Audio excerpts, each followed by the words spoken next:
வணக்கம். மாநில செய்திகள் வாசிப்பவர் சுமித்ரா ரத்னம்.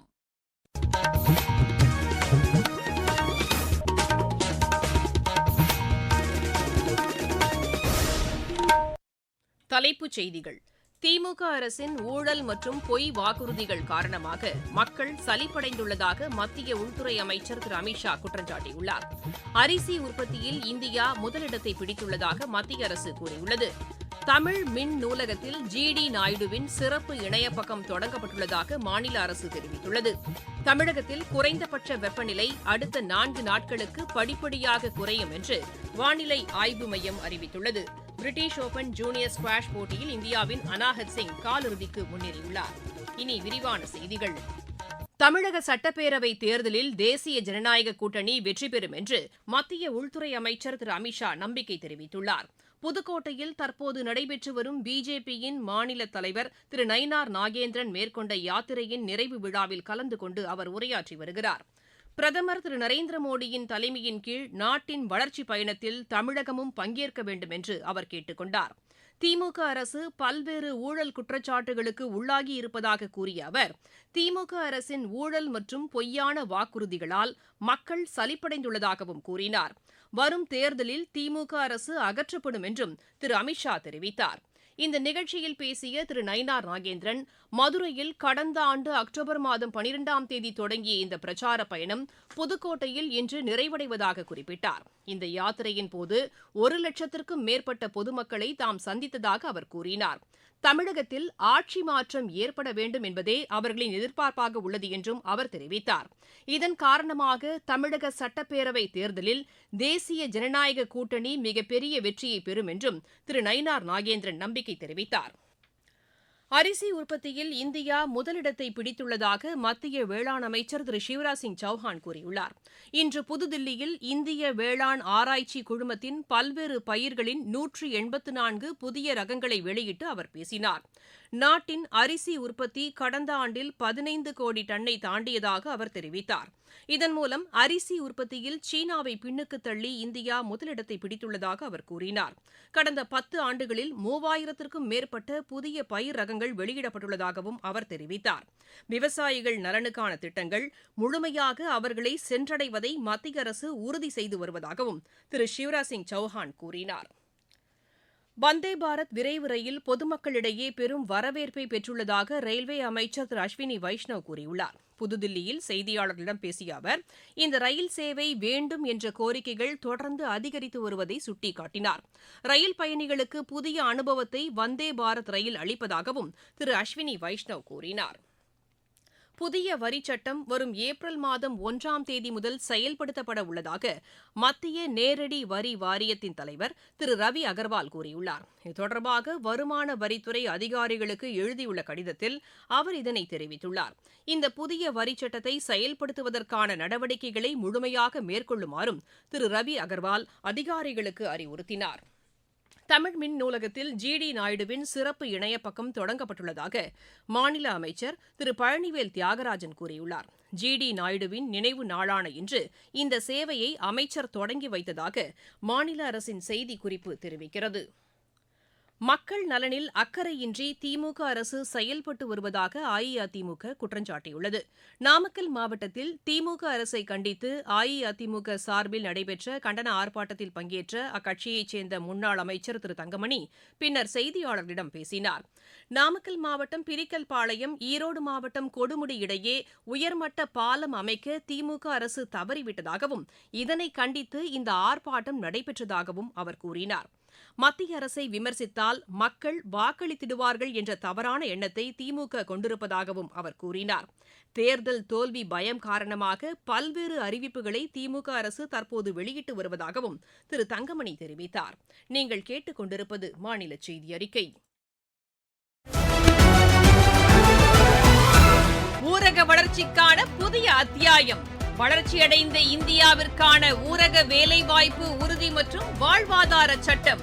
இந்த சட்டம் வருடத்திற்கு 125 நாட்கள் வேலையை உறுதி செய்கிறது. இதில் வாரந்தோறும் ஊதியம் வழங்கப்படுவது கட்டாயமாக்கப்பட்டுள்ளது. பணி முடிந்த 15 நாட்களுக்குள் ஊதியம் வழங்குவதை உறுதி செய்வதற்கான அம்சங்களும் இதில் இடம்பெற்றுள்ளன. ஊதியம் காலதாமதமாக வழங்கப்பட்டால் அதற்கான இழப்பீட்டுத் தொகைக்கும் இதில் வகை செய்யப்பட்டுள்ளது. வளர்ச்சியடைந்த இந்தியாவிற்கான பயணத்தில் மோடி அரசு தொடரும் சீர்திருத்த நடவடிக்கைகள்.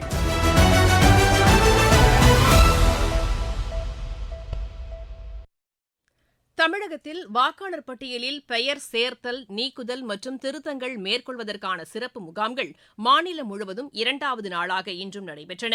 வாக்குச்சாவடி மையங்களில் நடைபெற்ற இந்த முகாம்களில் ஏராளமானோர் பங்கேற்று விண்ணப்பித்ததாக எமது செய்தியாளர் தெரிவிக்கிறார். தமிழகத்தில் குறைந்தபட்ச வெப்பநிலை அடுத்த 4 தினங்களுக்கு படிப்படியாக குறையக்கூடும் என்று சென்னை வானிலை ஆய்வு மைய இயக்குநர் திரு செந்தாமரை கண்ணன் கூறியுள்ளார். எமது செய்தியாளரிடம் பேசுகையில் அவர் இவ்வாறு கூறினார்.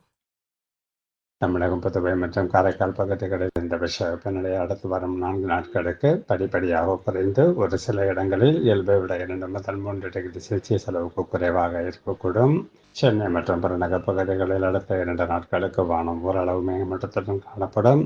மீனவர்களுக்கான எச்சரிக்கையை பொறுத்தவரை அடுத்து வரும் 5 நாட்களுக்கு தென் தமிழக கடலோர பகுதிகள், மன்னார் வளைகுடா பகுதிகள் மற்றும் குமரி கடல் பகுதிகளிலும், தென்மேற்கு வங்கக்கடல் பகுதிகளை ஒட்டிய தென்கிழக்கு வங்கக்கடல் பகுதிகளிலும் சூறாவளி காற்று வீச வாய்ப்புள்ளது. சேலம் மாவட்டத்தைச் சேர்ந்த இசை கலைஞர்களின் இசையுடன் செவ்வாய்ப்பேட்டையில் சீதாராமர் திருக்கல்யாண உற்சவம் நடைபெற்றது.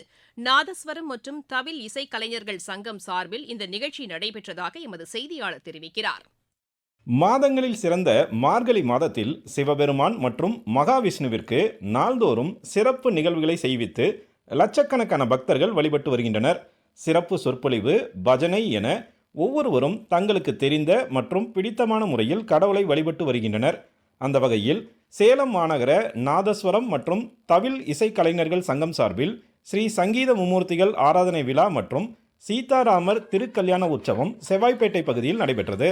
பக்தர்கள் புடைசூழ நடைபெற்ற சீதாராமர் திருக்கல்யாண உற்சவத்தில் நாதஸ்வரம் மற்றும் தவில் இசை கலைஞர்கள் தங்களது திறமையை வெளிப்படுத்தி அசத்தினர். சுப மங்கள நிகழ்வினை ஊருக்கே தெரியப்படுத்தும் நாதஸ்வரம் மற்றும் தவில் இசை நாள் முழுக்க நடத்தப்படுவது இந்நிகழ்வின் கூடுதல் சிறப்பாகும். சேலத்திலிருந்து விஜயகுமார் குணசேகரன். நீலகிரி மாவட்டம் உதகை அருகே தேயிலை தோட்டத்தில் பதுங்கியுள்ள புலியை தேடும் பணியில் வனத்துறையினர் தீவிரமாக ஈடுபட்டுள்ளனர். அதிநவீன ட்ரோன் கேமரா உதவியுடன் வனத்துறையினர் இப்பணியினை மேற்கொண்டு வருவதாக எமது செய்தியாளர் தெரிவிக்கிறார். நீலகிரி மாவட்டம் உதகை அருகே உள்ள போர்த்தியாடா கிராமத்தில் உள்ள தனியார் தேயிலை தோட்டத்தில் புலி ஒன்று காலில் காயங்களுடன் நடமாடி வருகிறது.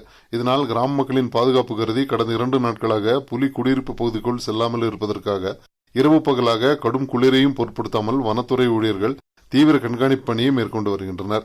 மேலும் 1 மணி நேரத்திற்கு ஒருமுறை வனத்துறையினருக்கு அண்மையில் வழங்கப்பட்ட செயற்கை நுண்ணறிவு தெர்மல் ட்ரோன் கேமரா மூலம் கண்காணித்து புலி தேயிலை தோட்டத்தில் இருப்பதை உறுதி செய்து வருகின்றனர். அப்பொழுது தேயிலை தோட்டத்தின் நடுவே புலி ஓய்வெடுக்கும் காட்சிகள் ட்ரோன் கேமராவில் பதிவாகியுள்ளது. இதனால் வனத்துறையினர் தொடர்ந்து புலியின் நடமாட்டத்தை கண்காணித்தும் தோட்ட தொழிலாளர்கள் பாதுகாப்பு கருதி தேயிலை பறிக்க வேண்டாம் எனவும் கால்நடைகளை மேய்ச்சலுக்கு அனுப்ப வேண்டாம் எனவும் எச்சரிக்கை விடுத்துள்ளனர். உதகையிலிருந்து சரவணன். மாவட்டச் செய்திகள். சேலம் மாவட்டம் எடப்பாடியில் நடைபெற்ற நிகழ்ச்சியில் 63 புதிய பேருந்துகளின் சேவையை மாநில அமைச்சர்கள் திரு சிவசங்கர் மற்றும் திரு ராஜேந்திரன் இன்று தொடங்கி வைத்தனர்.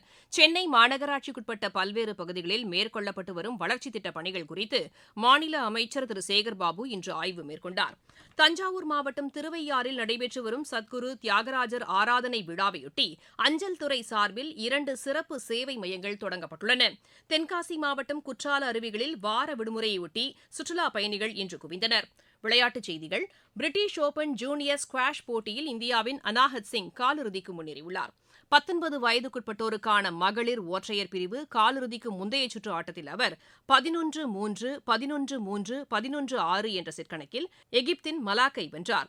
டேக்வாண்டோ போட்டிகளுக்கான சர்வதேச தரவரிசை பட்டியலின் மகளிர் பிரிவில் இந்தியாவின் ரூபா பேயார் 6வது இடத்திற்கு முன்னேறி வரலாற்று சாதனை படைத்துள்ளார்.